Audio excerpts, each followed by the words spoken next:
ത്രെഡ്സിൽ വലിയ പരിഷ്കാരങ്ങൾ ജനുവരിയോടെ നടപ്പാക്കാൻ തീരുമാനം. നമസ്കാരം, കൊട്ടാരക്കര മീഡിയയിലേക്ക് സ്വാഗതം.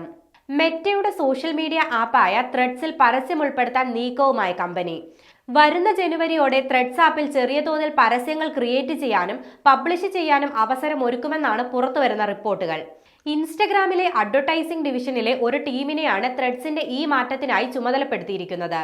എങ്കിലും മെറ്റയുടെ 2025 വരുമാനത്തിൽ വലിയ മാറ്റം ഉണ്ടാക്കാൻ ത്രെഡ്സിന് സാധിക്കുമെന്ന് ഇപ്പോഴും അധികൃതർ വിശ്വസിക്കുന്നില്ല. കഴിഞ്ഞ വർഷം ജൂലൈയിലാണ് എക്സ് എന്ന് പേര് മാറ്റിയ ട്വിറ്ററിനെ തകർക്കാൻ ലക്ഷ്യമിട്ട് മെറ്റ ത്രെഡ്സ് ആപ്പ് അവതരിപ്പിച്ചത്. കഴിഞ്ഞ മാസം മെറ്റ സിഇഒ മാർക്ക് സക്കർബർഗ് പുറത്തുവിട്ട കണക്കുകൾ പ്രകാരം ത്രെഡ്സ് ആപ്പിന് 275 ദശലക്ഷം ആക്റ്റീവ് യൂസർമാർ ഉണ്ട്.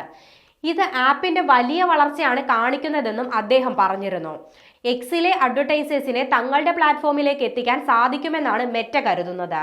2022 ഇലോൺ മസ്ക് ഏറ്റെടുത്ത ശേഷം ചില അഡ്വർടൈസർമാർ എക്സിൽ പരസ്യം നൽകുന്നതിൽ നിന്ന് പിന്മാറിയിരുന്നു. ഇതിന് പിന്നാലെ മാർസ്, CVS ഹെൽത്ത് തുടങ്ങിയ പ്രമുഖ കമ്പനികൾക്കെതിരെ ഇലോൺ മസ്ക് കോടതിയെ സമീപിക്കുകയും ചെയ്തിരുന്നു.